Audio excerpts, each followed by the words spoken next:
welcome to today's Conversation podcast. Today we're privileged to host once again Kasebamashila Kaseba. Is a media consultant, is a researcher, is a literal, veteran journalist and literally artist. Now, Mr. Kasebamashila, welcome back to the Conversation podcast. Thank you very much. I brought you back because, first of all, when you were last here, I think we had so much to talk about that you didn't review our president. Being a veteran journalist, I would like you to give me that insight about our presidents, the last, the 7 presidents that Zambia has been privileged to host and have in the last 60 years. And I'm also interested because to this extent, you've written a book, Presidential Inaugural Speeches from KK to HH, and you've compiled these speeches. I think we'll take time to learn on that. But how have you been? I've been all right, and thanks. And how have you been? Just remind viewers who you are briefly. Okay, my name is, as you've said, Kasebamashila Kaseba. Well, I've been a journalist. I was born 53 years ago, about 30 kilometers west of Lusaka. My mother was born and my father was born not very far from where I was born. I think my grandmother, we'll get to there, I think. My grandmother was my maternal grandmother, who was born here in Lusaka in Makeni, when they were still, when Makeni or Chilanga was still their village. So that's how, which is also so my great-grandmother was also born just around there and born almost at the same time. We are almost working on the same timeline of 1890 when we start the colonial period to now, so which is about 150 years, or 70 years of the colonial period and the 70 years of independence. So there is someone we used to mark that period. So there's someone who was born, which is my mother's grandmother, who becomes my maternal great-grandmother. Actually, in our language, in Mukunilenje, she becomes my mother also. We don't use the great-great-great. We don't have that. It keeps going back and forth. Grandmother, then mother, and then grandmother again. So that is. So there's a very important woman in that period, and I think as we do the national timeline, I'll keep bouncing it back and forth. There's also the side of my father, and I think which is also where I get the names, as in my surname and my first name, and I think that is another story. So my father was born, like I said the last time, 1916, and died in 1973, when I was about 2 years, 2 months. And yeah, so I'll get back to some of those points as we go. Now, the reason I brought you, I think, is to first give context to the current affairs. We are celebrating Zambia at 60, and we have this opportunity to review our presidents.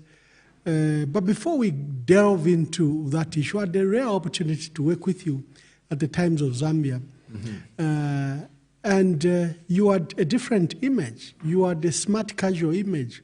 Now you have this almost Simon Mwansaka Pwepwe look or Pan-African look. I don't know how you define it. Tell me the transition. Yeah, I think the way you're asking that question and that we are reviewing Zambia's independence, it is, and you being a former ambassador of Zambia to Ethiopia, and seeing what is going on across Africa about Pan-Africanism, or is it this? Because we cannot talk about independence without talking about Pan-Africanism and the context of Pan-Africanism. Okay, so Zambia has tended to divorce itself. I can tell you, to get ahead of perhaps myself, when I went to Ghana in 2018, I fitted in, and they received me so well that I ended up asking them, but why aren't you attending to me like a foreigner? They said, no, you're welcome. I said, but you're not treating me like the other Zambians, because I went in a group of Zambians. So I fitted in so well that I was taken on like a Ghanaian, and I've never felt so much at home in any other place. What did you attribute that to? Well, I mean, they were dressed like me. They had hair like me. The Pan-African spirit is alive among the young people, you know. And if you watch the start Olympics, World Cup, Africa Cup, you find that the African is the only one cutting his hair. Okay? The African is the only one who doesn't have a dress code or doesn't have a national dress.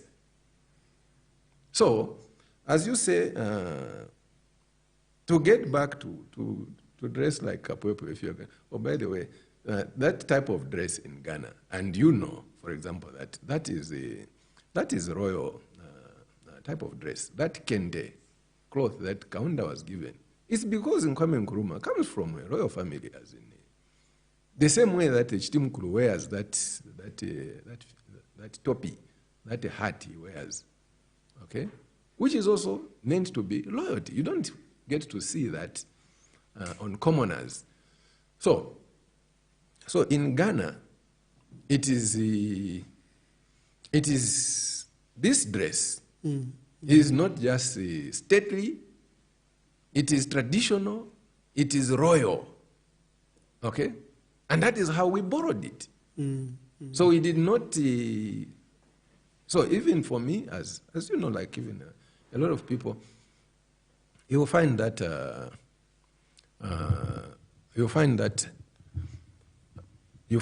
lot of people in Zambia, for example, have kind of partly understood that, and for a period like this, and well, look at the coat of arms. The coat of arms has house servants, and Kaunda himself attired himself in what? In safari suits. Not very far, not very removed from the uniform for house servants. And that is what it is meant to be, a public servant.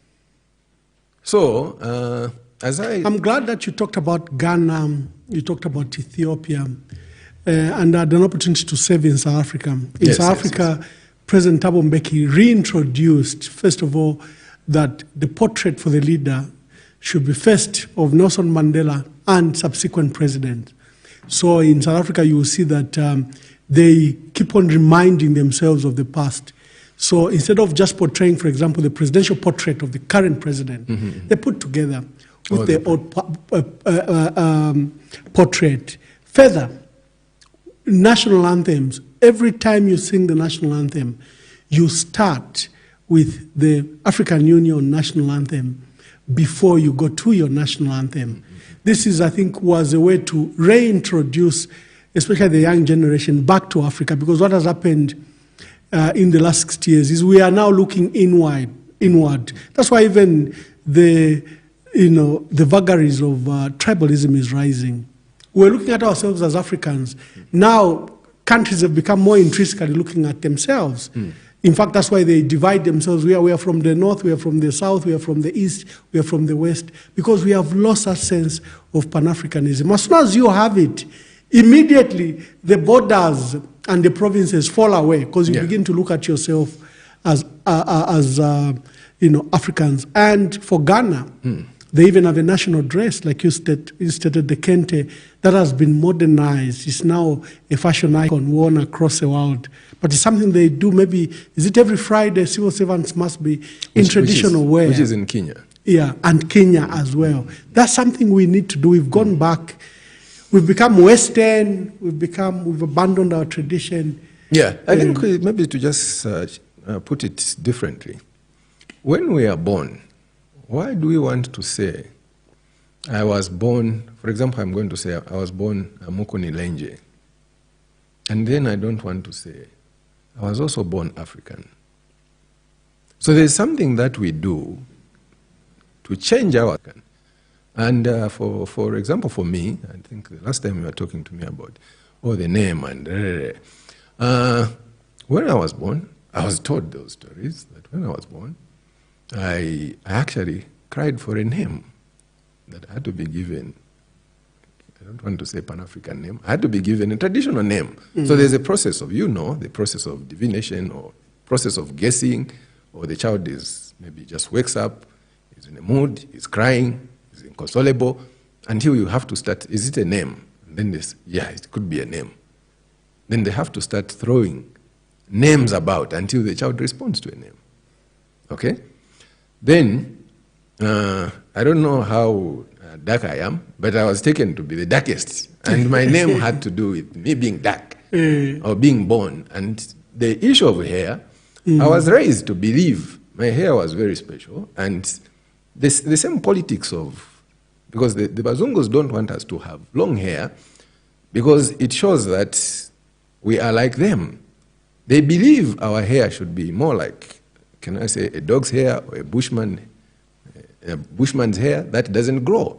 So if your hair grows long or tall, it means that you are civilized like them. So they didn't want an African to have long hair. So I was raised to believe my hair was special. And I don't know if you know that, for example, the Lenje language, as in the Mukuni Lenje, the name Lenje comes from the elephant grass, the same way you say Chilenje, that's elephant grass.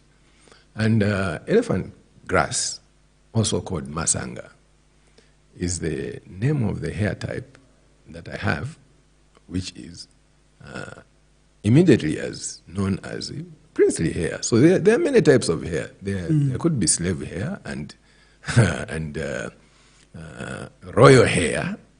So when did you transition? When I met you earlier in your life, you had short hair.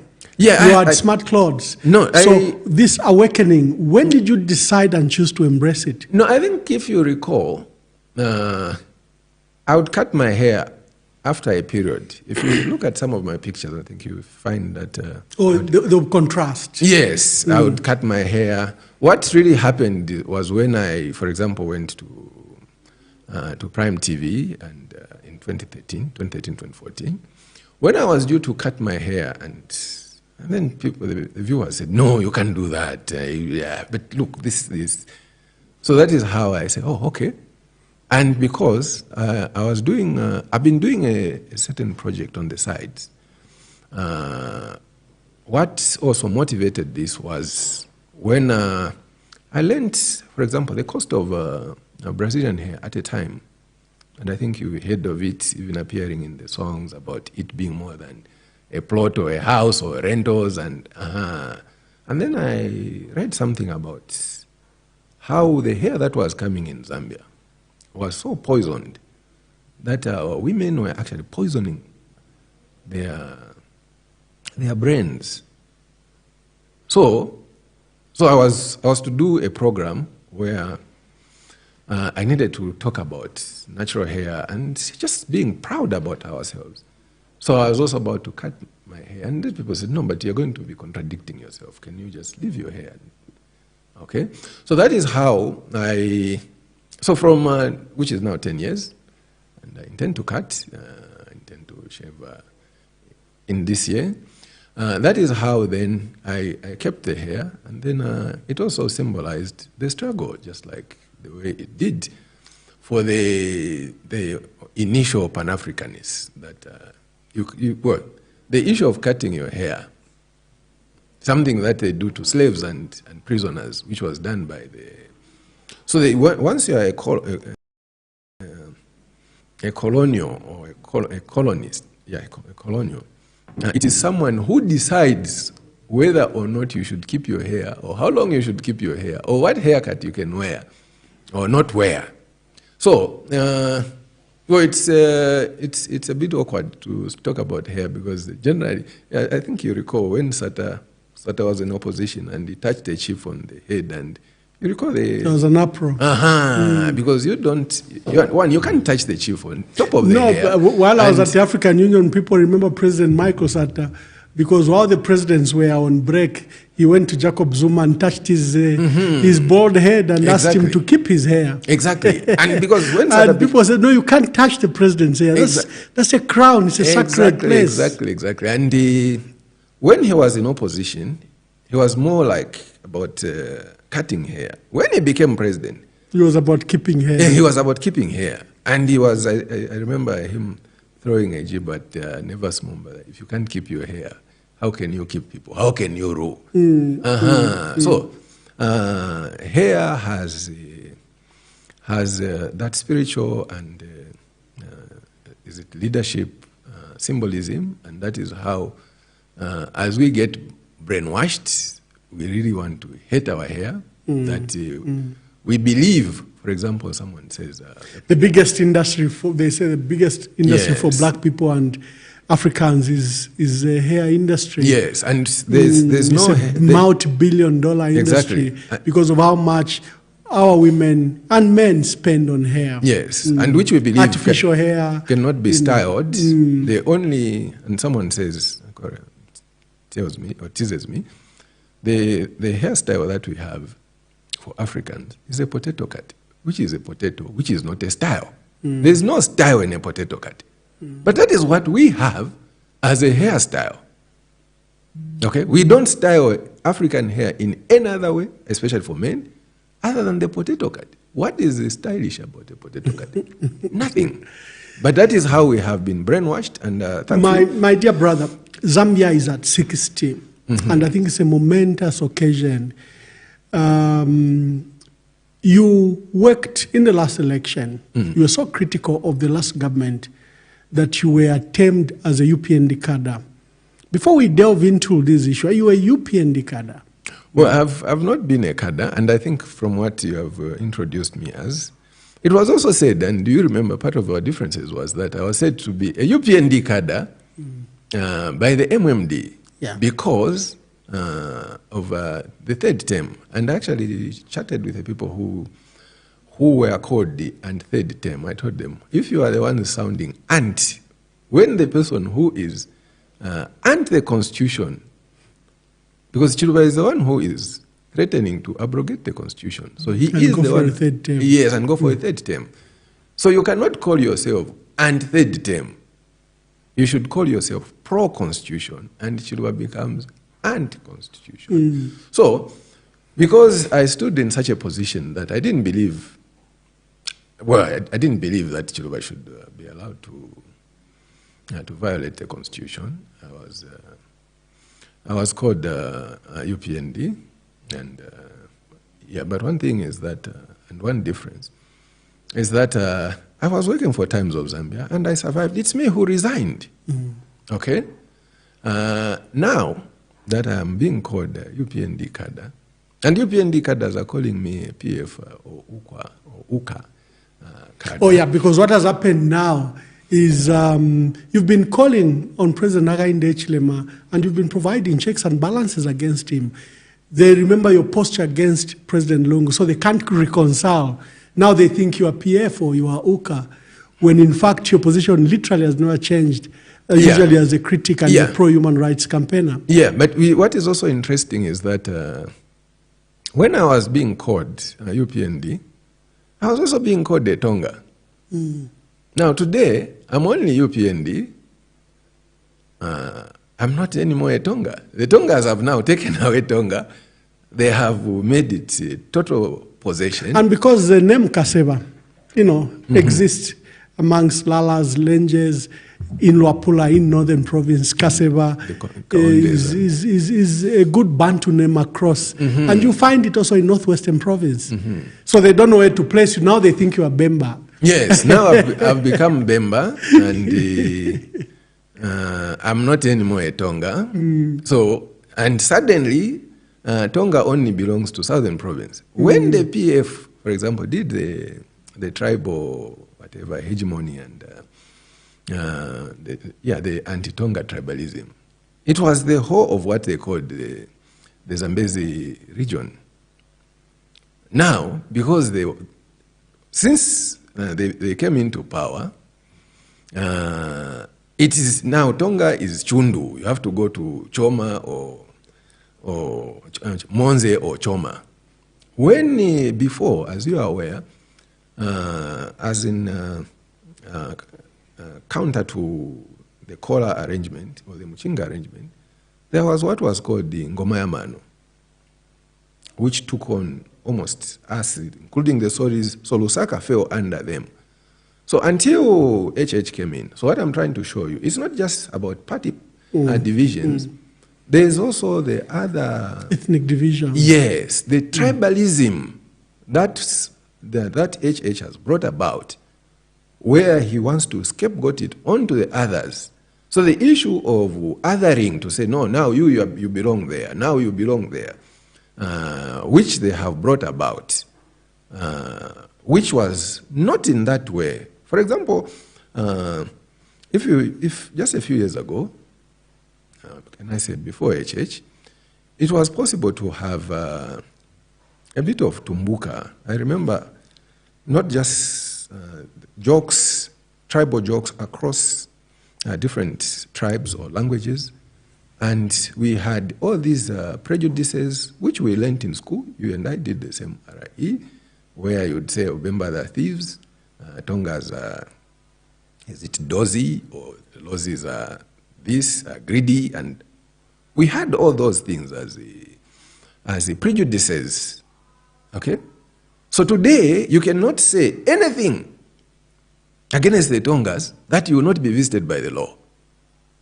Even as a prejudice. So I'm saying, we had jokes, like where a Tumbuka goes to a butchery and tells a Bemba man, and the Bemba man goes to a butchery with a Tumbuka as a butcher, and the Bemba man says, therefore Nama, and then the Tumbuka answers, oh, Nyama ya Mara. And then the Bemba says, oh, ha, yo ine ya Mara, yo ndefwaya. And then the Tumbuka says, yes, the offers. The Tumbuka is saying, Nyama ya Mara, as to say, there's no meat, it's finished, stock out. The Bemba says, aha, the offers, the innards, the internals is what I want. And we laughed. There was nothing. Okay? A Bemba, a mechanic, and is it a Lozi mechanic and some Bemba motorists, and then the Lozi guy gets greeted, he's under the vehicle and he says, Ensha, and then the Bemba hears it. Ensha, and he drives off. He drives over there. And now, God forbid, he doesn't kill the man under. Okay. So people laughed off that type of... Because Ensha means Ensha, drive. Drive but off. Ensha in laws is something else. Yes.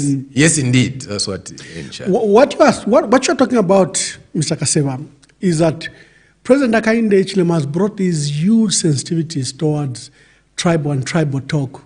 Is even proposing a new law which will tighten. The Cybersecurity and Cyber Crimes Act of 2021 is being amended, and Cabinet approved this amendment. Is going to be stiffer on what they are calling hate speech. All these things you're talking about are now fall into the category of hate speech, literally to silence all debates, including jokes about tribe and ethnic talk.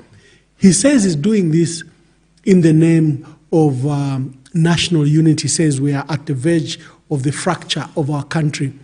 Jack Mwimbu, just the other day, had a press conference, and he has warned, including WhatsApp administrators, that they will come for them, they will deal with them, and that they will not allow, hate speech and what they call false news to be circulated on WhatsApp groups. But strangely, the biggest culprit to tribal talk, to ethnic talk, is President Hakainde Hichilema. There will be never a podium you will take without talking about tribe and ethnic and ethnicity. He's the one even at the forefront. And they are worried about language. The president also has been found to use very abusive language. How do you take this? Yeah, I think I would want to say, as we look at, before we get to the direct questions on Zambia 60, and we need to get certain terms clear. independence and decolonization and neocolonialism, and that we have actually fallen into neocolonialism, of which I've just touched on the issue of the African image. And what HH is doing, after you've asked me the question of I supported them, it's HH actually who supported me when I took on the PF against the issue of SIM registration.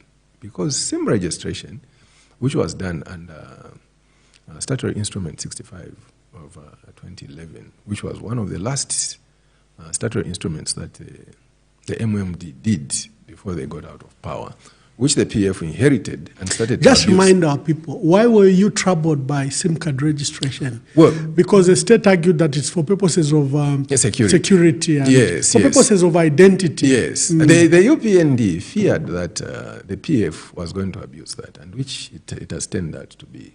Now, we have not had a review by the UPND of how this SIM card registration has been abused by the PF and by themselves before they have gone to the next thing. For example, today, if you lost your phone, you are not going to be treated any better than you lost your phone 12 years ago. There's nothing that has changed. Okay? So, what you are raising about what HH is bringing, which was there or he is making worse, what HH promised is to repeal this PF draconian law. He's on record, not once, not twice, and that is how, as we get to look at him in depth, HH is not just, because people have tended to call him a liar, just which he is.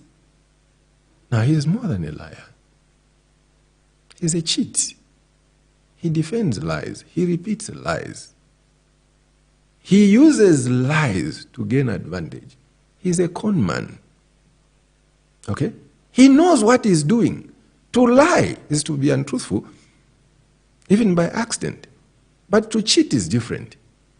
To con, which comes from confidence man, is to deliberately use, to steal confidence, to cheat, to gain advantage, to get ahead. So, we are still debating about HH being a liar. No, he's not a liar, or he's beyond a liar. I've just told you, HH promised. So it is HH who started following me and supporting me, fighting the PF to say, my brother, you're doing a good job. He's the one who was texting me. Even when he came out of prison, he called me, he wrote to me. It's not me who was following HH. Never. Okay? He is the one who said, you are my brother. Even the wife, it's not, okay, I went to their place, and she says, do you realize you are my brother? You are my relative. I said, yes, I do. Okay? So it's not me who started running about to support it. No, it's HH who started following me. I went to Unza Radio, he phoned in, wherever I went, he was following me. Okay? He was supporting me. And as a matter of fact, the people that he connected me to HH, I mean the UPND people, who were following me. So it's UPND that was supporting me or following me, not me for supporting UPND, never. Okay? So so today, I will not turn around to support the issue of SIM card registration, the abuse that the PF did, and introduce another law on top of that. No. Okay? The same, for example, this is a guy who, when he just came into politics, he went around saying, oh, these members are saying I'm disabled, and it became an issue. That is really petty, it's childish, it's immature. For example, you know what I've gone through about the hair and all this, chunsu and all. It's nothing. Okay? Like what I've just told you, like for example, when I came from Ghana and bought all these vitenges and my former wife was chatting with a neighbor, and then they said, So you mean you buy these things from as far as Ghana? I said, yeah. And they said, which is how much? $10, $20. What? So I was kind of heartbroken because it kind of contradicted. And some of the boys did the calculations and they said, so you mean your shirts, you have to buy 4 or 5 shirts out of the same price that you are.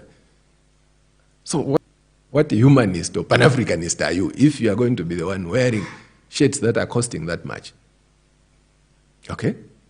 So the point of turning around that you are working for the people, you are fighting for the cause of the people, and then today you change, you start working against the people. As HH has done, I can't do that. Okay? So people are going to insult me. People would say you were literally in the trenches together. The UPND have just clocked 3 years. What's your review of the 3 years? Well, it's a disaster. For me, what really worries me is that when HH does something wrong or when he fails, they cheer. You know? He's the one who has declared the disaster year. So what is there to celebrate? The Jubilee year, the Diamond Jubilee year is also a disaster year.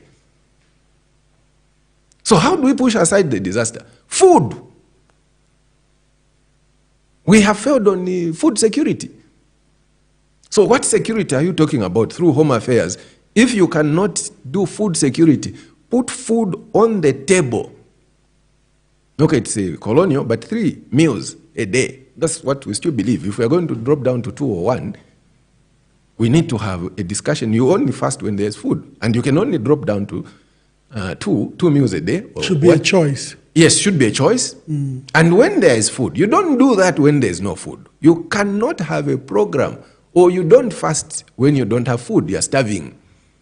It's just like when someone says, you can't be, well, you can't be broke when you're poor. You only become broke when you're rich. You have something and you have a patch that is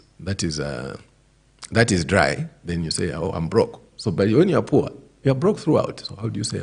So the point being, we have failed in the Jubilee year. We have failed on food security.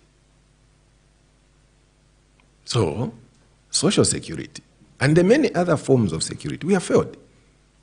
The same way that we are talking about political independence, when we are going right back. So for me, what really troubles me about HH and looking at is how he is repeating, and which I said the last time, you and I come from a time when we said it's a mistake. It's not a mistake to make a mistake, but it's a mistake to repeat the same mistake. HH is making or is repeating the Lungu mistakes. So how come people are forgiving to the one repeating mistakes and unforgiving to the one who made mistakes? Okay? So you want to justify, like I was arguing on Facebook with someone, where we were talking about Southern Province being a breadbasket. And so the argument was, I couldn't call Southern Province a begging basket or a basket case. It needs to be called a bread basket, even in this time when there is nothing in the basket. Okay? And as you who is into international politics, you know that Zimbabwe, which is the same rain area as Southern Province, is doing very well, and especially this year. Now, this is a guy who has let down his own people, his own stronghold. So these people want to be called a bread basket when they don't have that status, and especially this year, that it is a begging basket. So they want to believe they are still the bread basket of this country, that the bread basket hasn't moved to Ruapura and Muchinga and where the food is coming from. They still want to, and they still want to continue supporting a person who is failing them. Now that is what is worrying for me. That we are going to cheer We said that of Lungu, that you can't celebrate a thief, you can't celebrate the corrupt.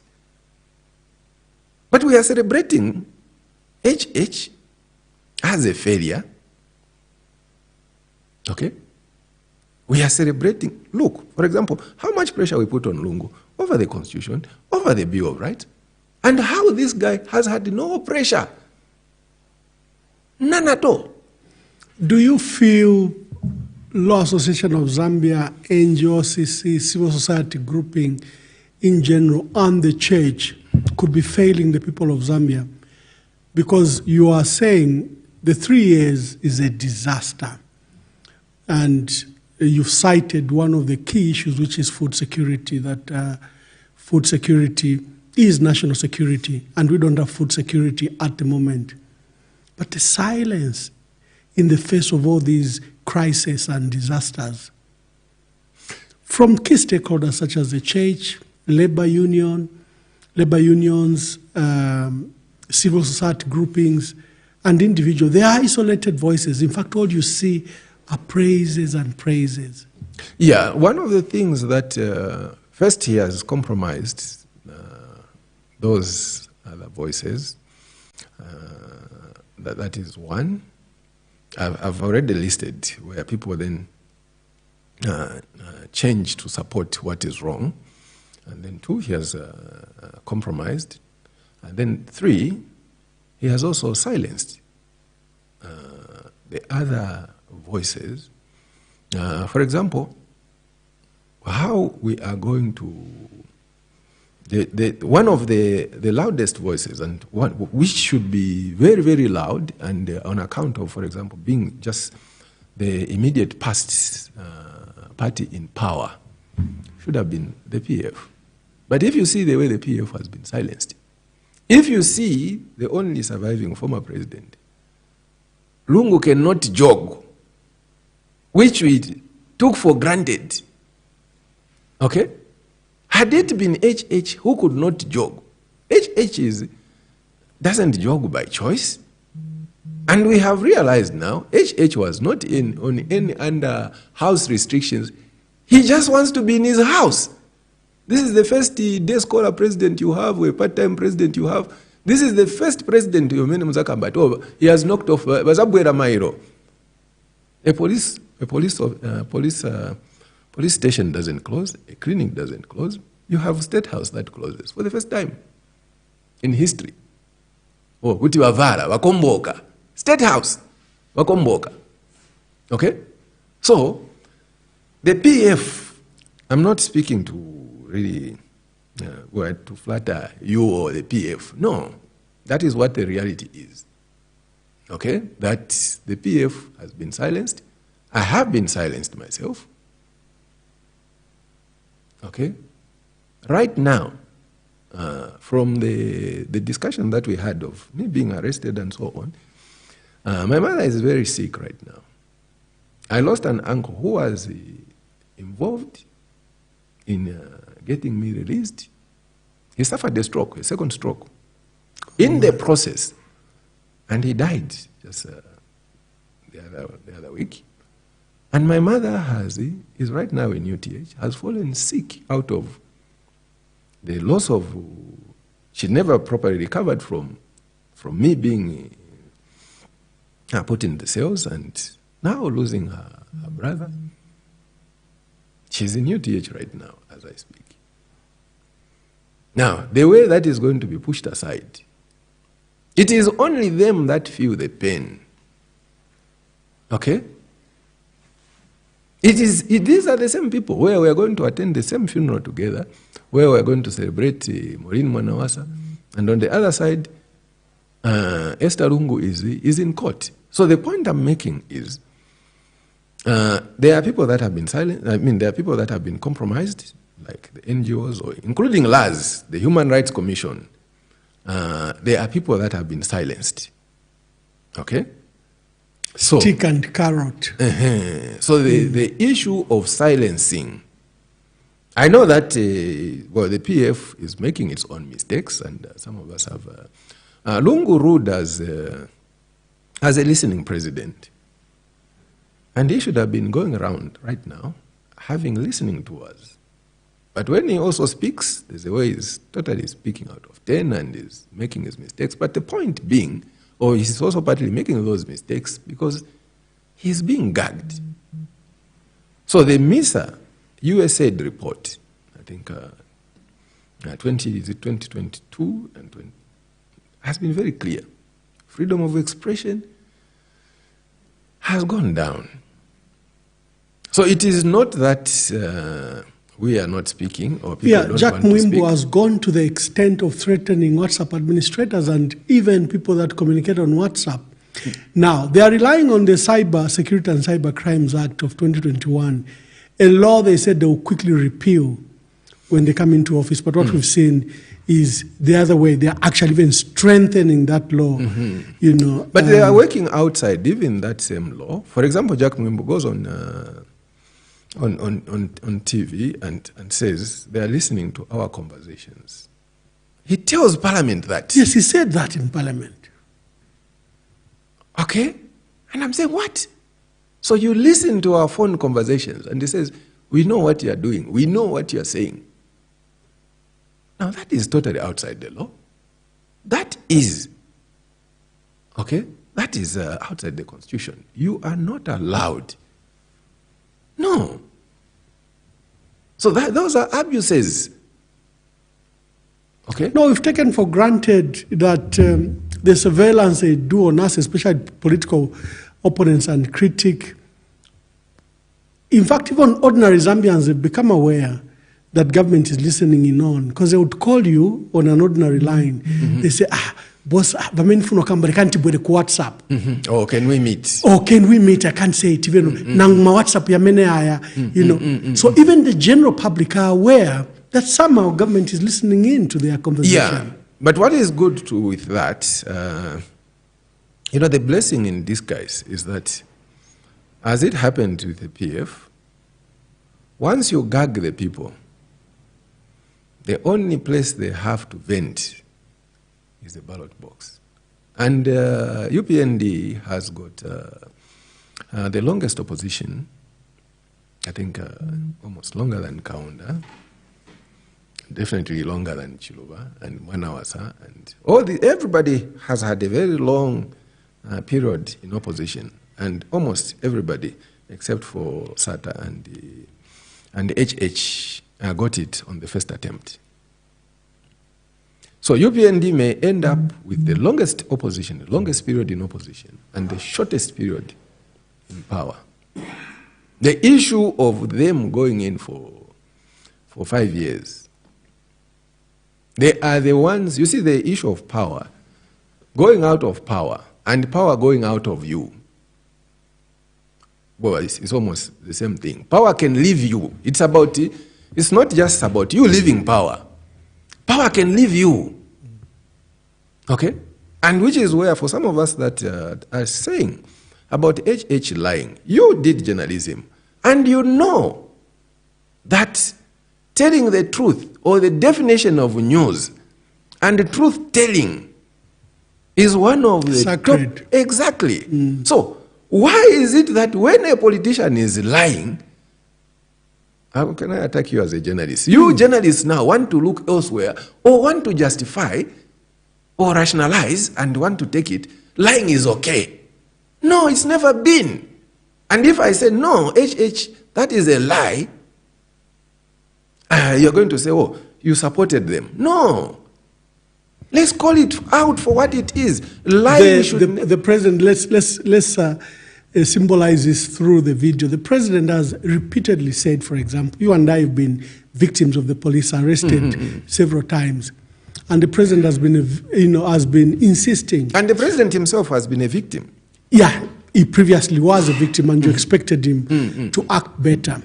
He continuously states that they should not arrest you without investigations, and even when they arrest you, they should give you police bond immediately, or take you to court, and the court should grant you bail. But none of that happens. He said that from his first speech when he won as president at Community House to the various press conferences. I don't know if we are ready, if we can play that video. My producer Are we ready? You can play that video. You play that video. As he's preparing. So I want to play a video to demonstrate that the president has spoken about this, because you are talking about truth telling and how sacred it is, and how we should follow up when the truth that is being told becomes a lie, and you should call it as a lie. Yeah, I think there are also two people that have called HH a clear liar. I think we should have listened to Mwanawasa and Chiluba. Oh, President Mwanawasa wrote in the book by Amos Malupenga, because President Hakainde Hichilema just became a new member of the opposition in 2006 and stood against President Hichilema. The strongest opposition leader then was Michael Sata, who emerged partly because Mazoka died, and the population didn't receive well Hichilema, and he lost a number of MPs. He had 48. He only got now 24 under what was called then UDA. But in the 2 years, a book was written, and Mwanawasa defined President Hakainde Hichilema as a liar. We have to go back to the background why he used such a strong term in defining President Hakainde Hichilema. And for Michael Sata, I was blunt. Just after the pact fell out, because they had tried to come together in 2010, 2011, Sata issued a very strong statement against Hichilema and said the trouble with Hichilema is that he was born a liar. So the issue of being called a liar has been stated before he was even president. First, let's play this clip. Overcrowding in correctional facilities remains a source of concern to government. The current inmate population in the country is over 25,000 against the holding capacity of 10,650. To address overcrowding in correctional facilities, Madam Speaker, government is expanding open-air correctional centers across the country. The open-air correctional facilities, for example, in Nansanga, in Mwembeshi, and Momboshi, two different places, Mwembeshi and Momboshi, have been expanded, creating an additional holding capacity to accommodate over 3,000 inmates. Results. And Madam Speaker, these changes are good for the accused. These changes are good for society, for the prosecutors as well, because we need to discharge these cases quickly but fairly. I want to repeat, Madam Speaker, what I've said several times. No one should be arrested before an investigation is done. If the investigation is not done, leave people alone and continue with your investigation. And when you have the evidence, you arrest, then bond. 10 hours you arrest, 14 hours bond.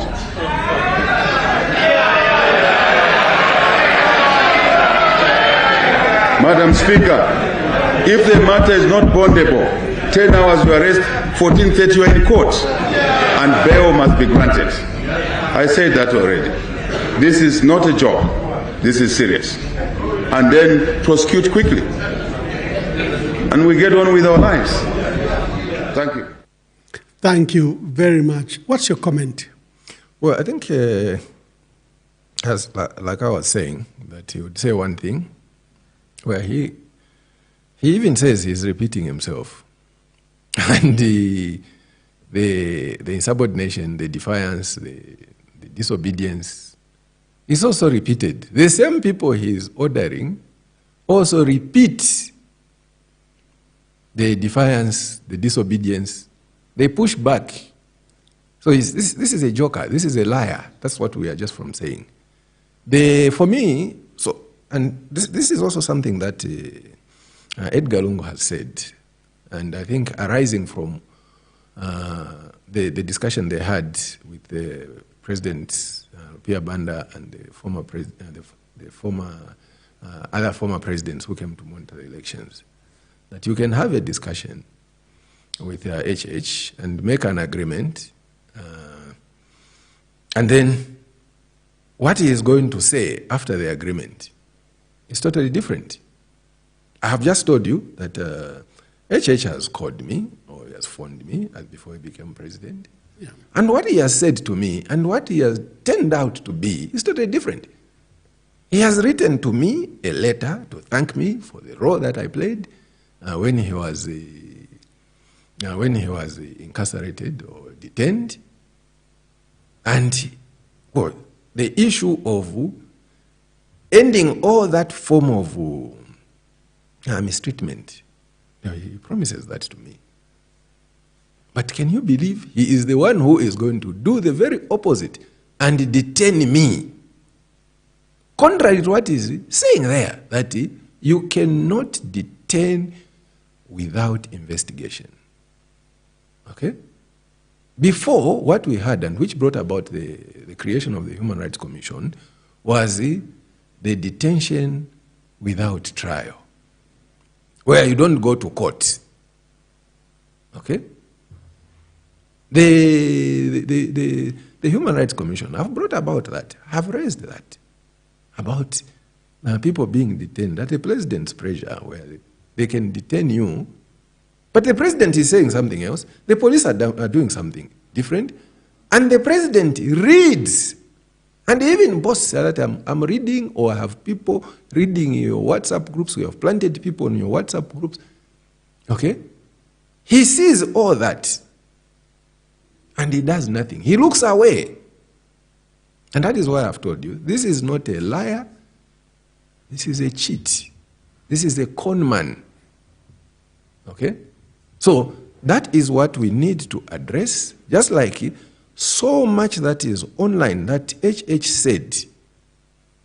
The good thing is, I think there's also something going about that Facebook Talaba. Facebook doesn't forget. These things keep coming up. What HH said in opposition. So he needs to address those things. I heard him boast that, and which for me is an indictment, that this guy, as the others have said, is born liar. He says he keeps his promises. He's delivered on his promises. He will not address himself to the promises that, for example, are on social media. 50 kwacha millimil, or below 50 kwacha millimil, or is it a 5 kwacha dollar, or is it a 5 kwacha fuel? Those things are written down. Or even fighting corruption. Right now there is a ceasefire, or is this a peace agreement with corruption?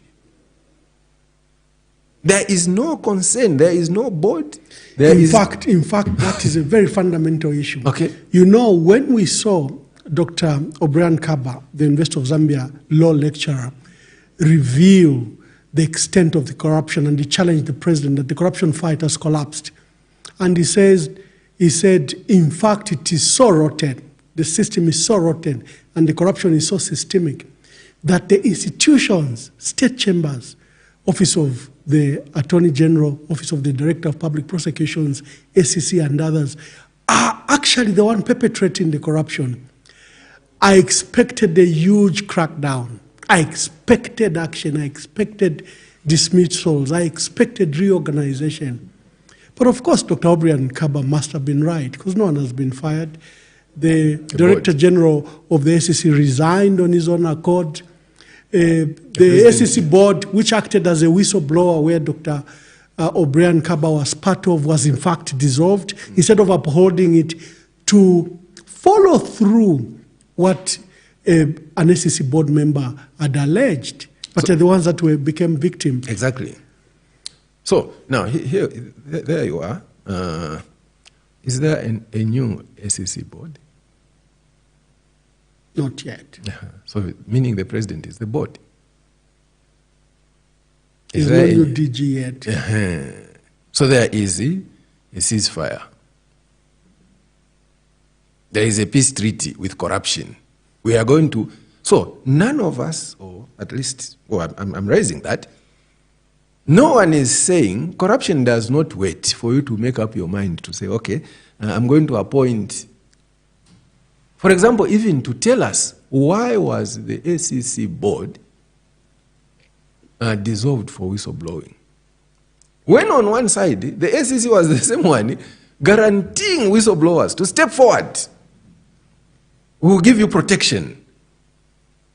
The same is the fate that befalls the ACC of whistleblowing and what is the expression? Falling on their sword. And the president dissolves. It is said that the president is not obliged to give reasons, but we saw what the reasons are. The reasons went ahead of him. Okay? So, when you see what the president said before and what the president is doing now, and when you people keep using the word, oh, he's a liar. No, the word liar is too limited. Just like corruption. No one is still calling corruption corruption. It's capture. Okay? It's capture. The same way we started in 1924, 1894, when the company captured this territory or captured these territories, or is it 4 territories, as they were called? They were not called countries, they were territories. Until 1924, when the crown took over, we are back that the same companies have brought us someone to capture us. So right now, look at the scandal of the private companies auditing the army and, okay? A journalist is not allowed to access information from the army, but a private company, a private auditor is allowed to. In fact, we had demonstrated as the opposition that that decision by the president was illegal. If you look at the National Audit Act, I think is it of 1994, it clearly forbids, and it should be under the direction of the Auditor General. He's the only one that's allowed to procure outside services. But this was an imposition by the Minister of Finance. There you have it. The same way that you're going to have access to information, and yet it is them accessing our information. When a journalist who should have freedom of the press is being questioned, he is going to be arrested. You have my phones are still away. Your phones have been taken away. Just recently, I think, a couple of people have been arrested since I came out in the line of duty. Okay? They are accessing information that has nothing whatsoever to do with what is at issue. For example, let's say defamation. I defame you. What is defamatory? It's not the entire passage of what I have written. It is very clear, maybe paragraph or portion of my writing that should be defamatory. And what should also happen, and we do these things, we've studied those things. What should also happen is that you are supposed to prove damage.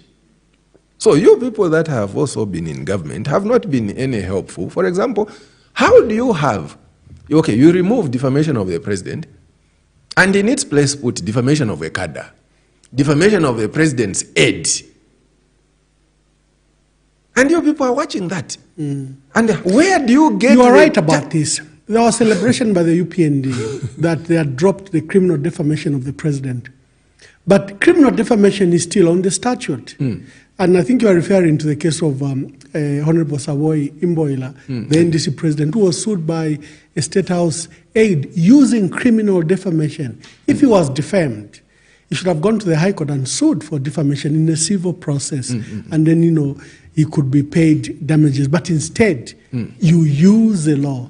The very law you've said you've repealed against the president, but you've let the other parts of it and you see, remain. the point is also, it's not necessarily a repeal. What the PF, when the PF amended the Constitution,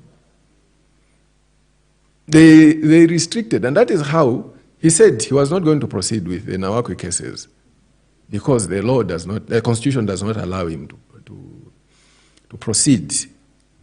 But he proceeded using different laws. Yeah, cyber security and cyber crimes exactly, Act and the criminal defamation. So, For me, the situation is, where do you, if you are working for me and you have been defamed, and if I don't fire you, I will not give you the time to go to court. So where do these people find the time as public servants to sue the public using the public office and be allowed the public time to go to court and spend the public time and money in court? And you ask me, how do I rate the 3 years? And I tell you, there's a disaster that he himself has declared. There's a hunger disaster. You know how government operates. That's a disaster. Okay? The government, as in a bureaucracy, has collapsed. You know that as BF. And part of what I think I was just telling a story where I was saying, you see, part of what really collapses this is, and where HH, or maybe I can say, of the 7 presidents, Chiluba and HH are the 2 that come from outside the system. Okay? And they come from the multinationals. Okay? So this counter comes from the political arrangement. Manawasa. In fact, that gives me an opportunity, a matter we had left out the last time you were here. You've written a book, Presidential Inaugural Speeches from KK in 1964 to HH in 2021. And you targeted presidential speeches. Why? The inaugural speeches. Well, I think we get to see what these people stand for, or what they should lead us by. What did KK promise? Well, KK was mainly about the actual dawn, which is the new dawn of independence, and political emancipation.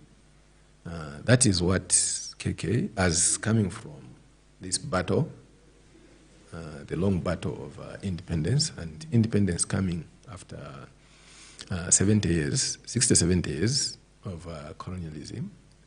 So, at the last, we had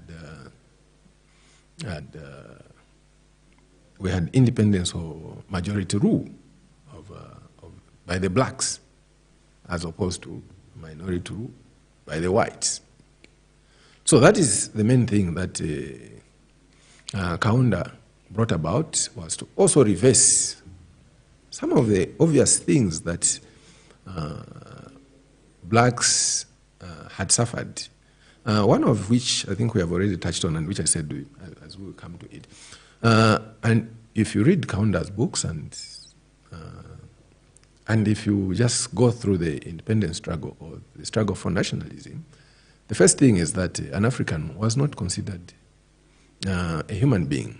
That's the first thing. You are part of the chattels, the horses and the cattle and the chickens. That's where you belonged. And that's how our brothers in America still bear those slave master names. And that's how important it is for us who are still here and who still have the African names and the tribes, and we have our history. Should really bear that proudly, because others cannot have that.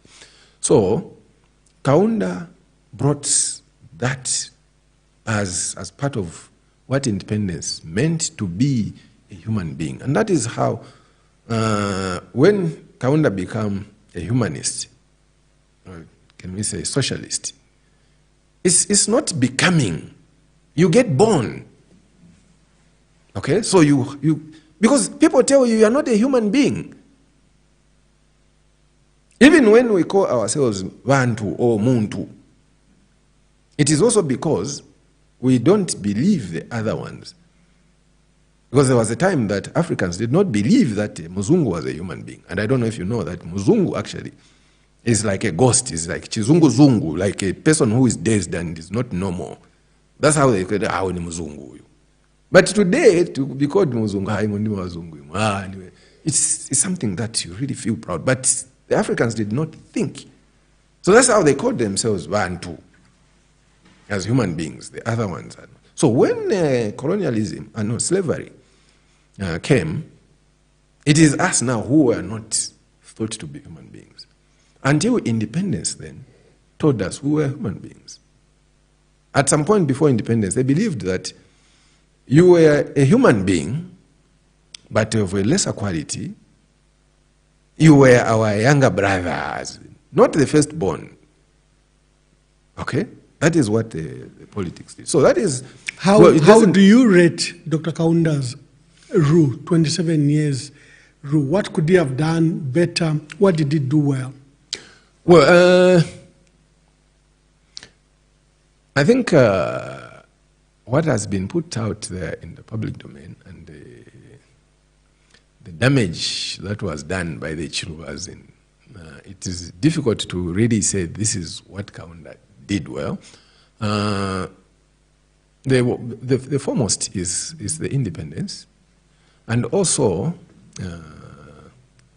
to break down independence and to link, except Zambia has really been on the sides of that independence was a global, independence was a global movement, not just a continental movement. It came from India and or China and so on and so forth. So when you have, for example, when the timeline that I'm giving you, the national timeline where I'm saying 1892, when Zambia, when this territory north of the Zambezi is being taken over as a territory for the British South Africa Company, that is the same time that Ethiopia is defeating Italy to remain an independent country, which is the same year that Haile Selassie is born. So just independence as we got it, that I'm saying Zambia has really been working both ways, that we want to take it. It is a national thing. It is a global, continental, before it becomes regional and national. So that particular part, you know, sometimes our forefathers were very smart because they want to portray that this was a protracted liberation. And yes, it was to a large extent, but you are right about globalization. Because when the Labour Party, who were our colonizers, were in power in UK, between 1945 and 1951, they declared the policy to decolonize, you know, their lands. They said the role of colonial era is over. We need to give up these lands. And there is a famous speech, you know, delivered by Prime Minister Harold Macmillan in Parliament of South Africa on 3rd February 1960. It's called The Wind of Change. Yes.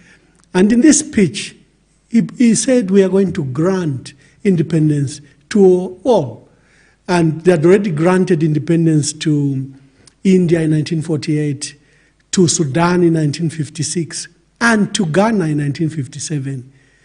So yes, we were fighting for independence, but a decision had been made already that grant them independence, let them rule themselves. So now by 1960, there was now only a process of how to do that. It was good for us that were under colonial rule by the British. It was a bit civilized. The French were crude. For example, they said they will not grant you permission for your central banks. Your central banks will still be under us. You know, when we use the word neocolonialism, people sometimes don't understand to the extent of colonialism that even as a policy, when it was abandoned, it remained very active. Correct. For the Lusophone countries that were under Portugal, for them there was a coup in 1974 and the new government just abandoned Mozambique, Angola, Cape Verde and others, without even any process. And, you know, there was scramble for the new governments to get established. At least for us, there was an order. The Queen came, she handed over the colony to us, you know, and but your point is that this was a global movement, recognizing that they had milked what they could, and that the colonies now were a burden on them. Correct. So they wanted to vacate the colonies, but still see how they could control. Yes. That's why for Zambia, the mines were still run by their pro-companies. Mm-hmm. Yeah. And one of the things that is not put in perspective is when, for example, we criticize Kaunda that he inherited a vibrant economy. No, that is also not true. Okay? Yeah, please speak to that. Like you have already indicated, at the time that the colonies were being freed, these people had realized they had become a burden. For example, the strikes. There were strikes on the mines and the political activism. So since the African had been awakened, and which is part of the hairstyle of combing the hair up and to say, I'm awake. That is what the Kaundas were doing. I think we have the picture of Kaunda showing he's in that hairstyle. He's awoke. Yeah. Yes, he's awakened. Yeah, so when the African kind of seemed to be awakened, the hairstyle we saw in the 60s amongst African leaders was a rebellion against cutting hair. Actually. Exactly. Just like, here's the other thing that we have also not picked, is to wear a headdress. We don't wear hats or anything. Even a straw hat, you can't go to Rwanda and buy. You're not doing that.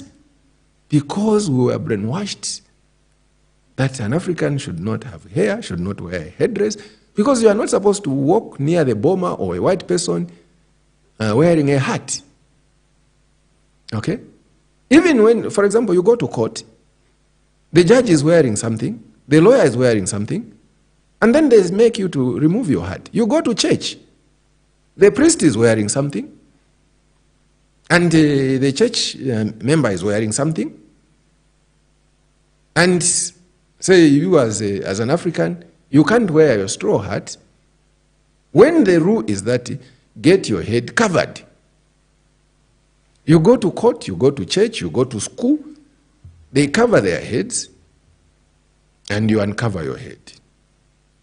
So, the point I was making is that when Kaunda, or when the African awakened, and then these people realized it was not good for their business. That is how, like what happened in South Africa, they said, okay, give them the politics, let's continue with the economy. And that is, as you say, the French were more brutal. No, the English, I think, were more brutal. Apartheid was the more English than it was Dutch. Okay? So, they remained with the economy. And that is how Kwame Nkrumah, who created the word neocolonialism, came back to say, oh, okay, so these guys are only giving us the politics, not the economy. That is how the issue of Zambianization or indigenization of whatever sort came about. The issue of education, where you make education relevant to your people, which are still types of independence that we are not yet getting to really realize that there is more than one form of independence. We have just talked about food security. That is another form of independence. We have just talked about debt. That is another form of independence or dependence. We have people that are going to celebrate that the road from Lusaka to Ndola is going to be done at half the cost. But what they will not tell you is they have sold off the road, or they have leased the road for quarter a century. You never say that. You privatize a road, you give away the road. That is not what was... For 25 years. Exactly. That's a quarter of your life. Exactly. So the road itself cannot last that long. So by the time they'll be handing it over, they may need to redo it and extend that 25 years. So when you talk about neocolonialism, that is what it is. Dr. Frederick Chiluba, him and his group come up in 1990, 1991.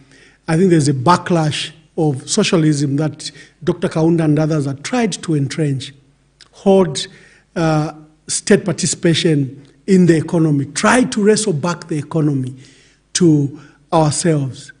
And when the Soviet Union collapsed, it looked like the failure of even the economic policies.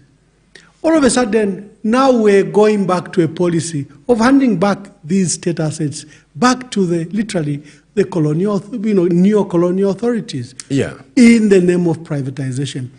But what is your review of President Frederick Chiluba? Okay, yeah, I think just on to close it up on, if I can call it that, on Kaunda. Well, I think I was born within the Kaunda time, and which is the same time they were going one party, and which is also... You are born free, you are born after independence. Correct. But under Dr. Kaunda. Yes, under Dr. Kaunda. Which is also the same time, and which a lot of people don't say about Chiluba. Chiluba was also running one Congress, one president, or one chairman. Chiluba was the Congress chairman for the same period that Kaunda had the one party, the UNIP one party state. For 17 years. Yes. So Chiluba only moved from Congress to go to State House. So, and Chiluba himself was a socialist. For those 17 years, as a unionist, Chiluba was a socialist. And that is partly somehow why history has not been kind to him, and I see also HH ending like that, because the way Chiluba turned around to be a capitalist, to free the market, to well, that is something. That is how these people, for example, they call Chiluba a thief, but they will never say the way he unbundled ZCCM and all these other things he privatized. That was part of the national looting. The West never condemns Chiluba for those policy mistakes that he made. For example, the Privatization Act should be 89 or 90 under UNIP. Even the issue of multi-party did not come with the Soviet Union. It was literally an IMF program, actually. Yes. Because you remember Dr. Kaunda tried to begin the privatization in 1985. That's the first time he pronounced it. Yes. And there were voices of multi-party democracy, even as early as 87 in Parliament. Correct. And even as they went to Mulungushi, if you recall the Mulungushi conference, where Kavindere challenged, because the multi-party and the multi-candidates and so on and so forth. So the program of multi-partyism, because we had been multi-party up to 73. We were multi-party before independence, and after independence for 9 years. So that program needed to be revisited. Okay? Now, the way Chiluba took over and the way he implemented that is what is different. There is so much that Kaunda contributed to the return to multi-party that because, okay, he forwent the referendum, he cut his term. So instead of a referendum, he went to Parliament. So there are so many concessions that Kaunda made, except he didn't believe in multipartyism. He was doing all these things under protest. The same that happens to Chiluba. It is Chiluba who ended the third term debate, but it is also him who started it. So we take the credit for fighting Chiluba over the third term. We take it away from him because he's the one who allowed it. Guy Scott and a few other people admit that this was Sata's idea, and we saw all that at the time that it was Sata using Chiluba's name. But Chiluba allowed that. He said it's a debate. And things were happening and Chiluba was doing nothing. So when we now move from Kaunda to Chiluba and how Chiluba performed, it is because Chiluba is kind of brought in by the same. Because we forget the hidden hand, for example, of the IMF and World Bank. Correct. And we think that the privatization program is Chiluba's program. No. Like we've demonstrated. No. That actually you see the speeches from 1985 by Dr. Kaunda. Yes. And the multi-party debate taking foothold. In fact, the Congress, the Zambia Congress of Trade Union, at its 1989 conference, prior to the Garden meeting later in 6 months later, which was hosted by ACA, the major resolution was that from the trade unions under Frederick Chiluba was that the country must return to multi-partyism. But sometimes we begin to write the history from 1990. Correct. In July when the first meeting is being correct. held. And that is a very important observation of how we are writing history. And like we have said right now, how we are rewriting history. These people are actually in the process of rewriting history and trying to, well, to fool people, like the way HH put himself in the history of the UPND. There's no HH anywhere. That's how come you don't have any photo of HH with Mazoka. I think I have a picture of Mazoka and myself. But how come there's no picture of HH and Mazoka? You come and answer when you come to him. Let's go to Manawasa. Okay. Yeah. So, Chiluba, can I just say, Chiluba did so much. I think we can. We have been very harsh in our praise of Chiluba.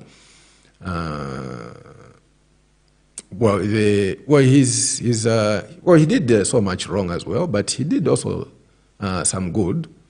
But we have also tended to be very, very harsh on Chiluba, and we have, for example, Chiluba didn't tolerate the Post. I think there was one story where a Post reporter, I think you should have been with Chiluba at Arcades. A Post reporter was running away from Chiluba, and Chiluba says, no, you don't have to run away. And the Post went and ran a story to show that Chiluba was such a hostile guy, and even when he was out of power. But the way Chiluba treated the Post, I don't want to say the way the Post treated him, but I'm just trying to use how Chiluba treated the Post, how tolerant and patient, and how he took it that we created this. And he regarded criticism as part of democracy. Yes, even the hostile criticism that he faced, for example, from the Post and Kalaki. I think every edition would have been criminal defamation under this government. Yes. So we just like people now are you're attacking me for it's professional for recognizing. For example, the fact that Lungu didn't arrest me. So why don't you want me to say that? Yeah. So even the Post, you are duty bound to recognize your enemies, your opponents, when they fight you according to the rules. That's how come, for example, combatants, boxers and so on, you hug at the end of the fight. Okay?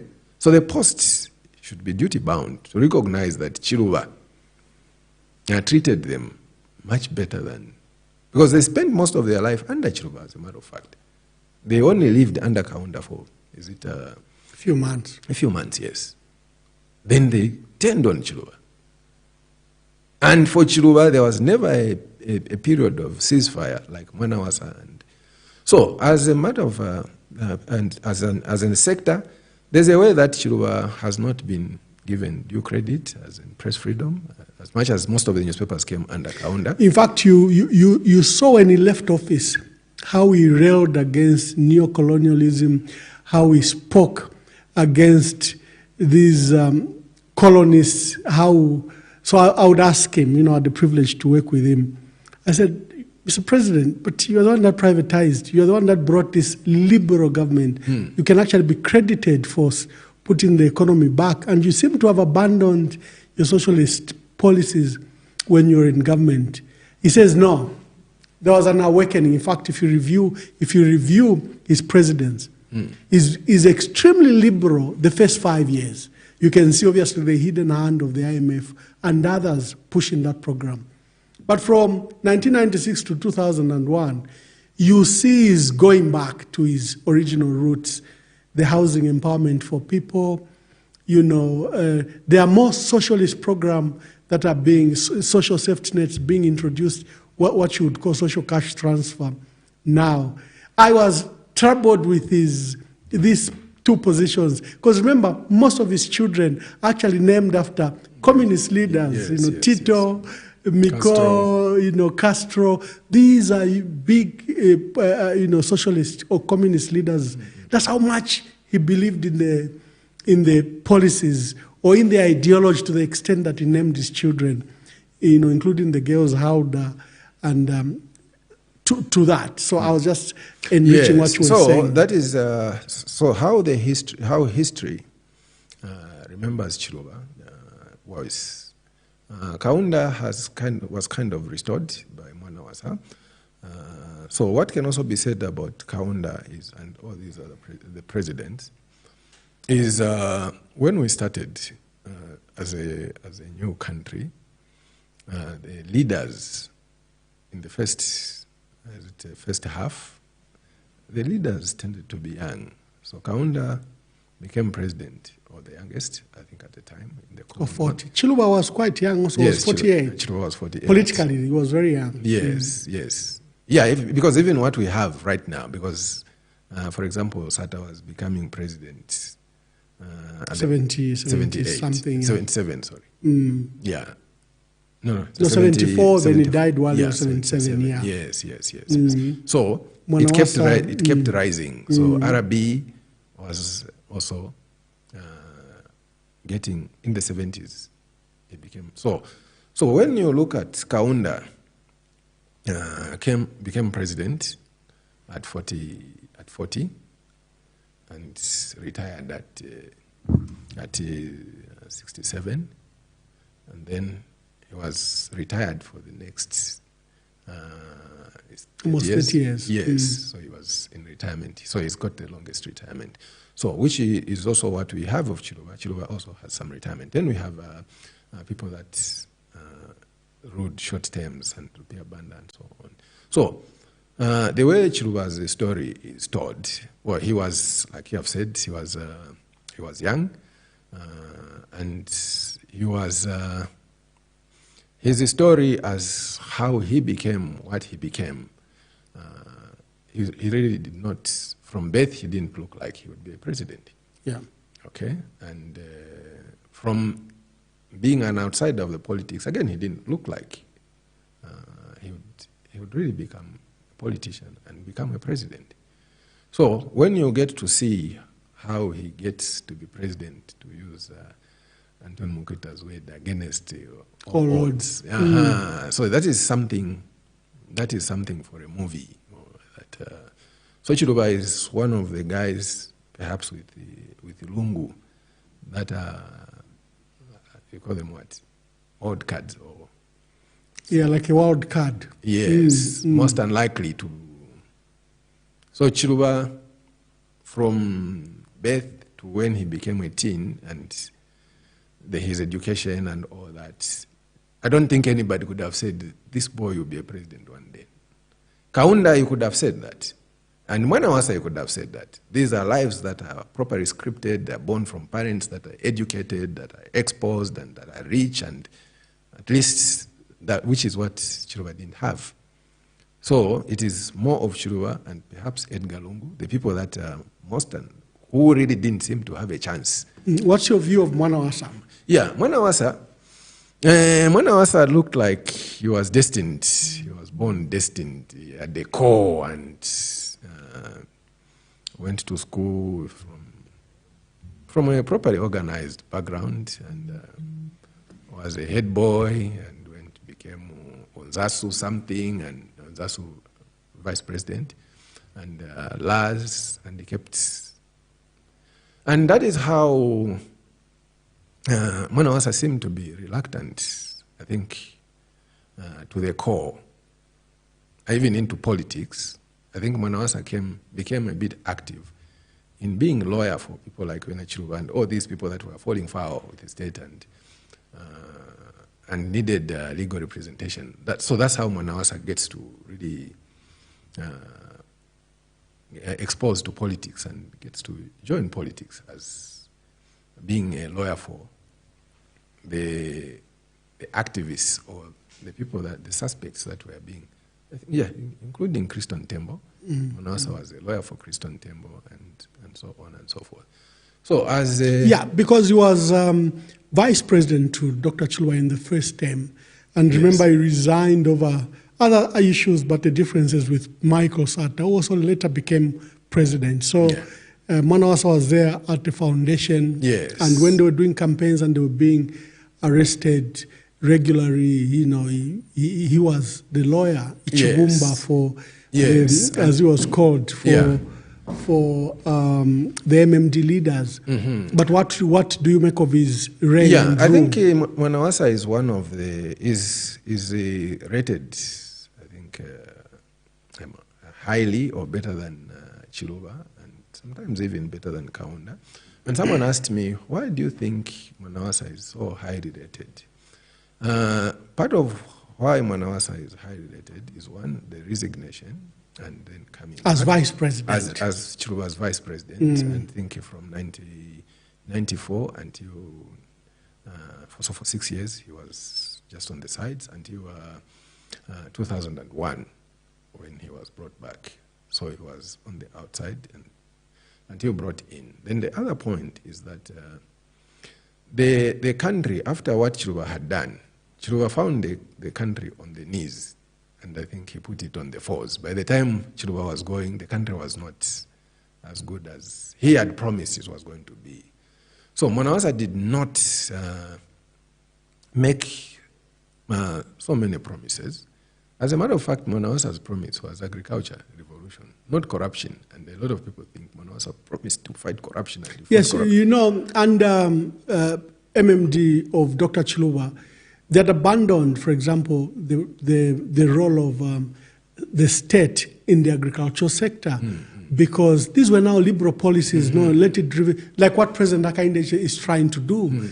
You do not abandon agricultural sector. So Mwanawasa reintroduces, for example, the FISIP program and begins to expand the participation of FRI in maize purchases. So the state's participation in the agricultural sector begins to increase under Mwanawasa. Yes, and what Chiluba was doing, can we say unwittingly, is that because agriculture before independence, just like everything else, there was the African agriculture and the Muzungu agriculture, the one that takes you to Chisamba, where the president will not launch the planting season for the FISIP people, but he will go and officiate among commercial farmers. Yes, among commercial farmers. So that is what Chiluba didn't realize. He had also been trapped into that. Okay? And that is what Mwanawasa reversed. The other point is that, and for example, I've told people, has anyone ever done the figures for Winter Maize Project? It may not have even been successful. He introduced... he did Winter Maize Project as a disaster response. That is what really makes Mwanawasa rate highly. Mwanawasa also started slowly, and he said, no, be patient, and then people attacked him, and he listened. Which is what we have done with HH. HH fights back. Every time you attack him, no, you're walking slowly, you're too slow. He responds. For example, right now, people are saying he has celebrated 3 years. But the pace, HH's pace, is the slowest of presidents. Okay? What we pushed Lungu to do the constitution and all that, and how Lungu moved, or even Rupia Banda, what we did to Rupia Banda, or what is... Michael Sata ran for 3 years, and he had rolled out these huge infrastructure projects, which the country continues to benefit from. So 3 years in politics is actually a very long time to assess. Mwanawasa had